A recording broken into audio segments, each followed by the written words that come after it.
Welcome to the Catholic Cafe, where Catholic truth is served fresh daily. We've made you a reservation in the luxurious corner booth, so come on in and see what's on the menu today. Now, here's your host, Deacon Jeff Drzymski.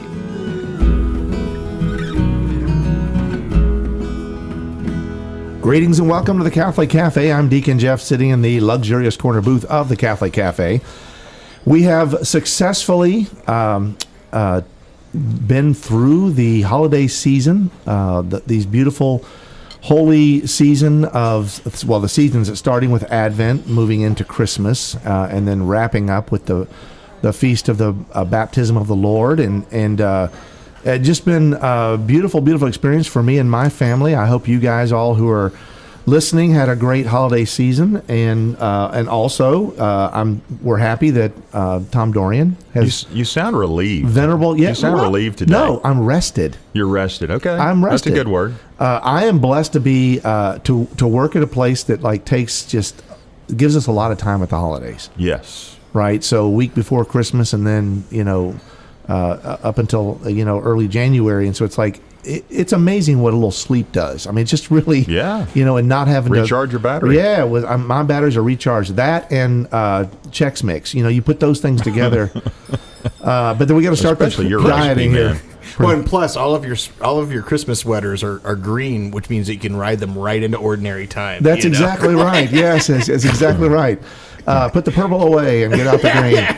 And so you just heard the voice of Ziggy Rodriguez. That's me. I'm so glad you're here. And we have Venerable Tom as always. Yes, sir. And Venerable Tom, you weren't here while we were interviewing Brother Dylan. I missed him. Yeah. Well, you got Go in brothers. here, and your microphone was like really short. He's not as tall as you. We'll just say it that way. That's okay. You know what? Some people are vertically challenged. Not everybody can be as good as Venerable Tom. Not everybody can be as venerable as Venerable Tom. Yeah, I hear you. There probably are some that are, but we're not going to go there. That's a whole other show.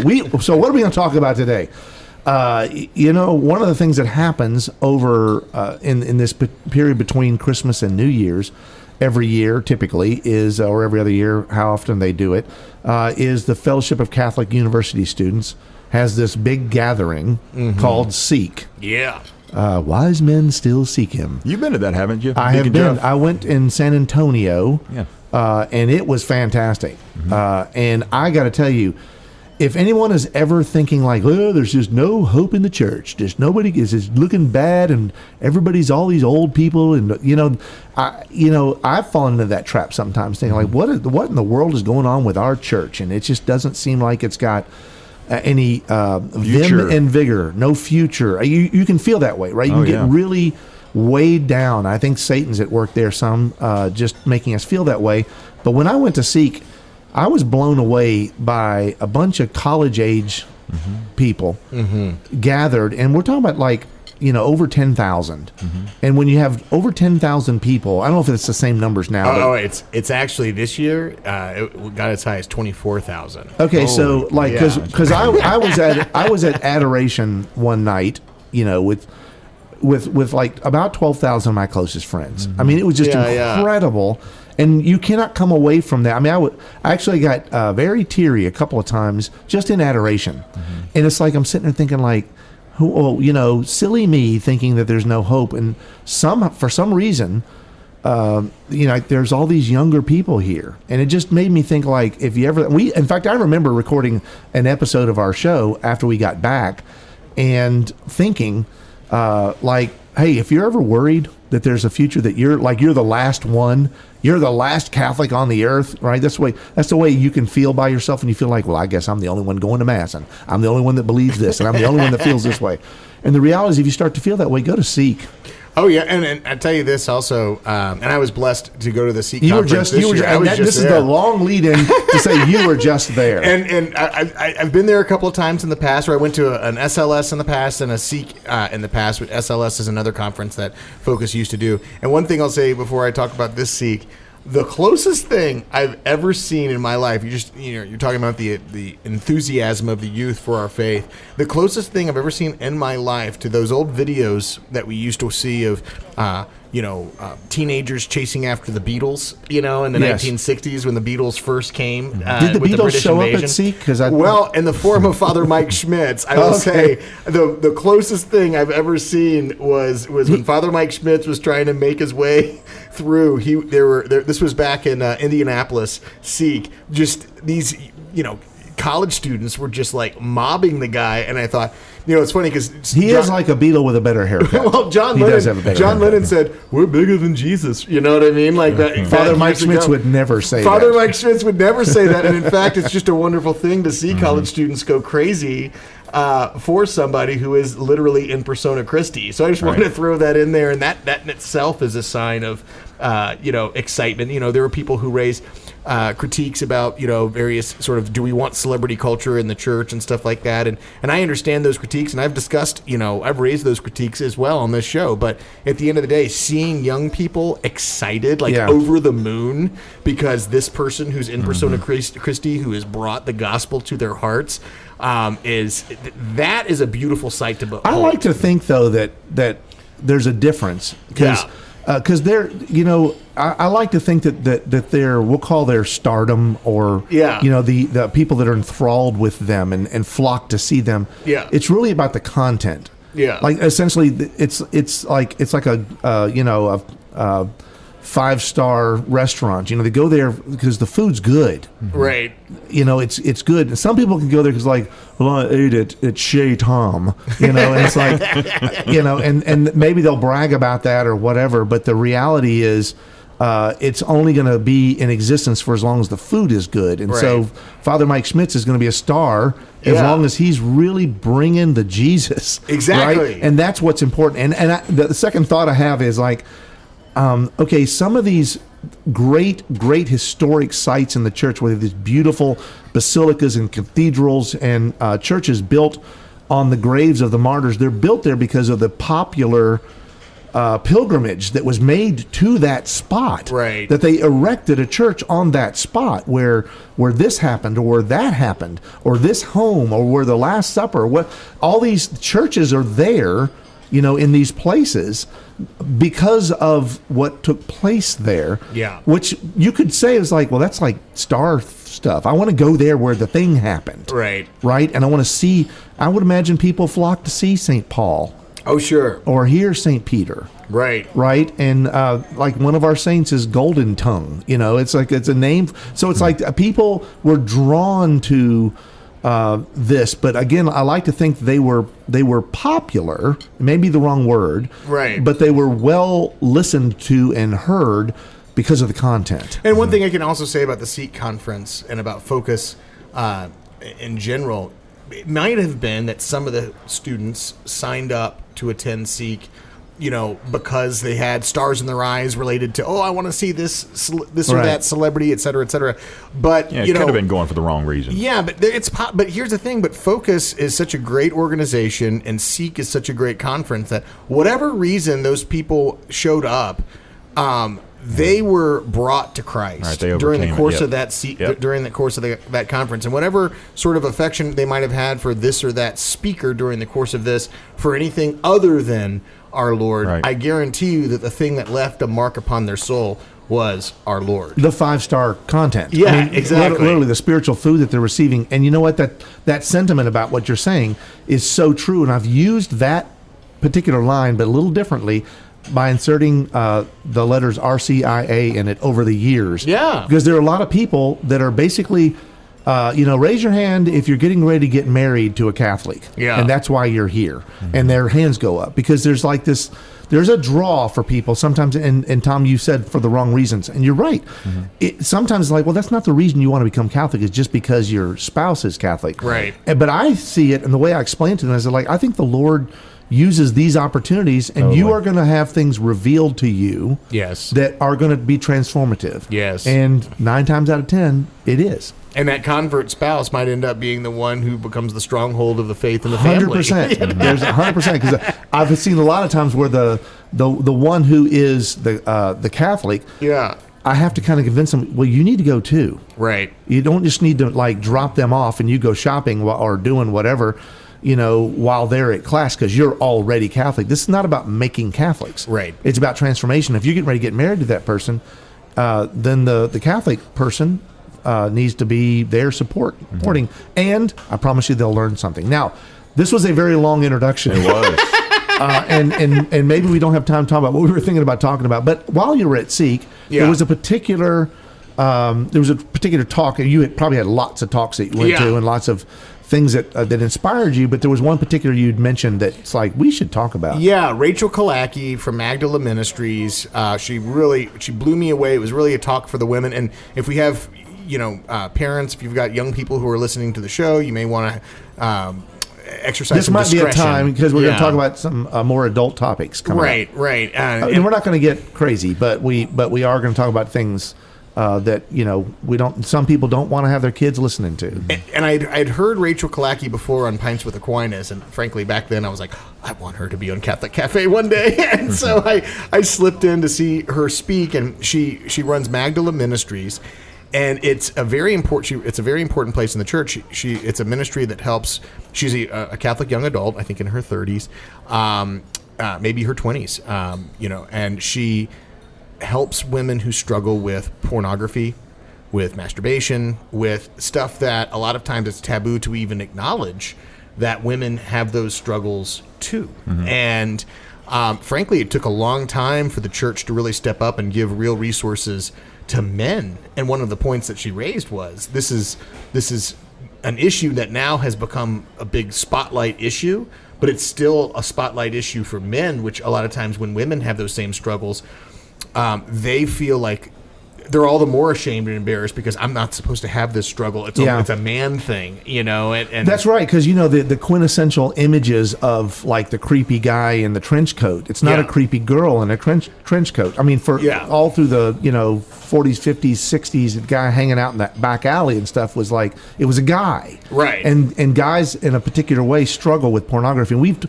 we've actually covered this topic a little bit when we had a guest named Tiffany Leeper, and she worked with GAP, Girls Against Porn. It's actually now called Girls Against Porn and Human Trafficking because that's become so devastating. But she was talking about the fact that data shows that at least 25 of girls that are 25 and under, like 80% of them have experienced or used pornography. Yeah. And it's like, that's a really scary statistic, right? Especially for like a guy, and because I look at that and go like, we guys try desperately to impress women, and we want to make sure we brush our teeth and our breath smells good, and we don't burp and we don't do other things in front of ladies when we're courting them, right? And that because we feel sometimes about ourselves, maybe it's not a healthy feeling, but we feel that we're kind of like we don't deserve that woman who we put on a pedestal. Yeah. Right. And so we want to put our best foot forward, as it were, in that situation. And then, but when you find out, like, because we might see ourselves in a cesspool of sin sometimes. Yeah. And guys definitely struggle with that. And you just look at the statistics, and it's a huge problem, especially with pornography. And the thing is, like, when you hear those numbers, like that 80% of young ladies under 25 are experiencing or using on a regular basis, or it's like, okay, so now the problem is, like, if the women come down into the cesspool with us, who's going to lift us up? Yeah. Right, and that's from a guy's perspective. That's scary. You may think that's a chauvinistic or whatever point of view, but to me, it's like I look to the image of purity in my wife. And it helps build the chastity in our relationship. Mm-hmm. And I hate your to think, reverence for her purity and her virtue. Yes, yeah. And so this is a problem, and I think this Magdala, who are they? Magdala Ministries. And you don't have to be local to them. They have support online, but they also help people set up support in their parishes. But and really though, that's not the reason. And I do recommend that site for anybody who is interested in this topic. But this particular topic is not actually the thing that caused me to want to have an episode on this topic that I'm proposing. It's something that she said at the end of her talk that just blew me away. And I talked to her afterwards, by the way, and she said that that quote wasn't original to her, but did she tell you to step back? That you were just getting too. You were just like looking in her face, and you were like all excited. Well, I was pretty excited. Were you a fanboy? but anyways, what she said at the end of her talk was that and this applies to everything addiction wise, not just things like pornography and masturbation. She said that the opposite of addiction is not sobriety. The opposite of addiction is intimacy with God. Yeah, and I would imagine that. She dropped the mic, I'm sure. Yeah, it blew me away. And by the way, did everybody in the room pick up on that? Well, I did conduct an interview. No, I think you could tell that everybody in the audience, there was a fairly huge audience, was pretty blown away. That could be a whole talk. And that's why I thought it could be a whole episode here. And by the way, before we dive into unpacking that, one thing we should say is there might be some people who have a picture of addiction and where they say, oh, well, addiction is alcohol, drugs, gambling, and when those things really start ruining your life and they're out of control, it's those really extreme situations, that's what addiction is. You know, if you listen to Bishop Barron, for example, he prefers to define concupiscence, which is common to every human person, as addiction, that we keep turning to things that are... It's an unholy and unhealthy desire for things that are not God. Right, exactly. Yeah, concupiscence is that draw to everything but God. Yes, exactly. And so, which is exactly why the opposite is not sobriety. It's not just about it's not just about saying no to that thing. It's about saying yes to God, to relationship with God, to say whatever it is I'm using this thing to fill whatever hole I might have in my heart, so to speak. That hole is a God-shaped hole, right, that we have in our heart, and it can only be filled with God. And if we don't step into that intimacy with God and invite God into that space to crowd out that bad, and also to heal the underlying root causes that bring about the addiction, because a lot of times these addictions and these persistent sins. And really, I mean, even if you find yourself saying, well, I don't think I'm an addict or have an addictive personality, but if you've been going to confession for the past 10 years and you've been saying the same thing every single confession and it never has changed. Might be an addiction. There might be some kind of an addiction that, in that regard. Now, I know a lot of people have, because I've actually recently listened to some podcasts that started talking about addiction. And they were just like things that happened to come up in these different podcasts. And I heard a couple of times talking about addiction, that some people view addiction, and a very common way to view addiction is as a disease. Yeah. Right. And the thing is, they didn't agree that it was a disease. They thought of it more as a human condition. And it tied to the concupiscence, right? Right. And I'd always thought, like, well, you could call this a disease. Yeah. Right. The problem with, and again, I'm not an expert in all this stuff, but as I think about it, maybe that's dangerous that I'm thinking, but as I think about it, I think if you call it a disease, it's easier to start to go like, well, what's the cure? And then it becomes like it's a state of functioning and process. And if I just take this pill, or if I just fill that, the need that comes through addiction.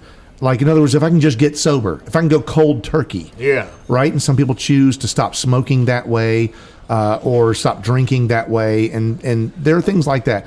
And then some people see, like, if you're addicted to certain drugs, there are medications, and there's this drying out process, and there's these things that happen to your body, and all these things that are very physical.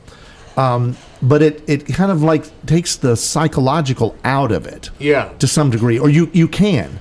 And so I would rather see addiction as like this, from a holistic perspective, as answering a fault in our psyche, that can lead to a chemical addiction, right? But it's a physiological process. So, in other words, it's not just like, and it answers what you just said. I may be going crazy here and saying all this stuff, but what you're saying is, like, Rachel was telling you, or saying to the people there, that the addiction, the answer to addiction is not sobriety. The opposite of addiction is not sobriety. That's not enough, because if you have, let's say, an addictive personality, if you're going to dry out on the alcohol, you have to deal with the addictive personality, because that addictive personality is going to want to seek out something else, right, to cling to that may be unhealthy, and then sometimes you cling to things that, like, well, I read the Bible 63 times last week, and you start going like, well, wait a second, that doesn't sound normal. The Bible's good, but wait, something else. Are you like addicted to the Bible? Is that possible? And you start to realize that this is a real big mess. And that's why I love when you told me, she said that the opposite of addiction is being in relationship with God. Yeah, I mean, because that changes everything in your life. That changes everything, right? I mean, and the fact of the matter is, the devil can pour glitter on anything on this earth and try to distract us and turn that into an idol and help us mistake or cause us to mistake this place that we have here on earth as our destination. It's not our destination. This is just we're on a pilgrimage. Our destination is heaven. Yeah. Right. And the devil wants to distract us and say, no, your home is here, and this is where you need to put your focus. Right. And that's how anything can literally become an idol. But the thing that ultimately draws us to those idols, we talked about Father Mike Schmitz earlier, and he gave a homily years ago that really touched me, where he talked about the difference between the fruit and the root. That when you're wrestling with persistent sins, when you're wrestling with addictions and stuff like that, we have to ask ourselves, is this the root? Or is this the fruit? And almost always, when you're talking about persistent sins and addictions and stuff like that, they're more the fruit, and you have to get underneath it all to really take a look at the root. And a lot of times we're afraid to do that. Yeah, it's exactly right. And I do want to make sure that we do have an opportunity to say this in the show as well, that we recognize that there are a lot of problems in society. We recognize there are a lot of folks that are undergoing a lot of really dark and hard and difficult challenges in their lives, that there are lots of folks, perhaps even listening here, who have addictions. And I don't want to downplay any of the therapies, the treatments, the things, because obviously if you're struggling with anger, if you're struggling with alcohol, if you're struggling with drugs, if you're struggling with pornography, I mean, yeah, ultimately you need to, those things need to be out of your life. Yeah. But more importantly, it's not the fact that they're just out and there's this still a hole in your heart that needs to be filled. At least when you recognize that, and I love how you said it was a God-shaped hole that's in your heart. That's the most important thing. That once, and even if it's a medicinal or some kind of therapy that you're undergoing and you're in a doctor's care, that is awesome. That's a great step. But don't let it end with just sobriety. Don't let it end there. Let Jesus transform your heart, right? To enter your heart and make you the you that you were made to be. Right, to help you become that. And I also love, Sam, how you've pointed out that our destination is heaven, right? And our destination is not like the absence of sin in our life. It's the presence of God in our life. Yes. Right? And so, that involves the absence of sin. But that process to be absent of sin, the most important part about that is like, well, what's filling that place that's not just going to become another sin, another attachment. When we're saying no to sin, we're saying yes to a higher good. We're saying yes to the highest possible good. We're saying yes to God and the good things that He desires for us. He desires for us to be in right relationship with one another. He desires us to. The things of the earth are not bad.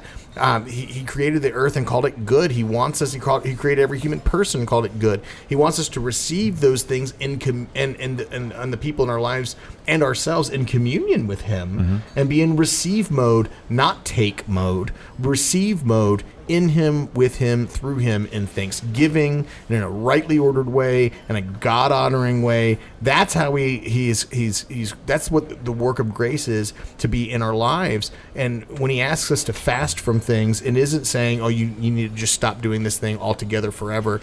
It's more, we need to moderate these things so that we can grow in virtue, and so that we can encounter one another, encounter the things of the world with virtue, and grow in virtue by and through our encounters with them.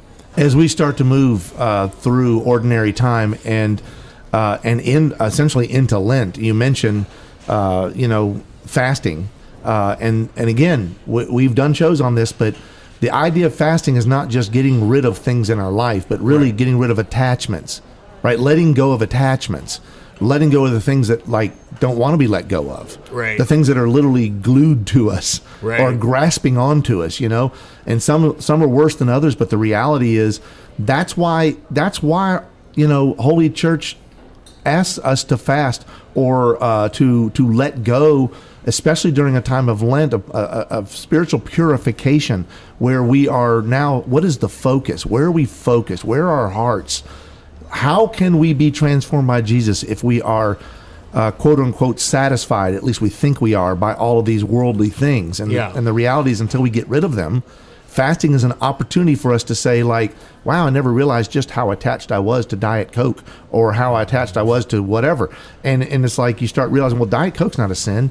Yeah, but it's an attachment. Yeah. And if you drink like 23 a day, there might be a problem there. Yeah. Right? And that problem is not that you're drinking too many Diet Cokes, is that you're not finding satisfaction in your relationship with Jesus Christ. Right. I know that sounds like pretty simplistic, but honestly, kind of really is. Mm-hmm. Love Jesus because Jesus loved us first. Right. Right. And when we recognize that in our lives, when we experience that in our lives, then what Rachel was talking about there with Magdala Ministries, support that group, because there's a lot of people that are struggling. Right. There's a lot of young ladies that are struggling in this way. Not to mention all the guys that are also struggling in these ways. And it's like, this is why, we don't want Satan in our lives. We don't want to allow all of those things to lead us away from that ultimate goal, which is heaven with God for all eternity. And so that's why it's important that we see all these things in this kind of balance, but understand that Jesus loved us first. Jesus wants us in his arms, and that we need to be invited into that. Let's ask the Blessed Virgin Mary to help us in this quest. Hail Mary, full of grace, the Lord is with thee. Blessed art thou among women, and blessed is the fruit of thy womb, Jesus. Holy Mary, Mother of God, pray for us sinners, now and at the hour of our death. Amen. Thanks for listening to the Catholic Cafe. If you'd like to contact Deacon Jeff, send him an email at deaconjeff@thecatholiccafe.com. Visit us on the web at thecatholiccafe.com. You can also find us on iTunes or follow us on Facebook and Twitter. The Catholic Cafe is brought to you by the Order of Malta Federal Association. Join us again at the Catholic Cafe, serving up salvation one cup of coffee at a time.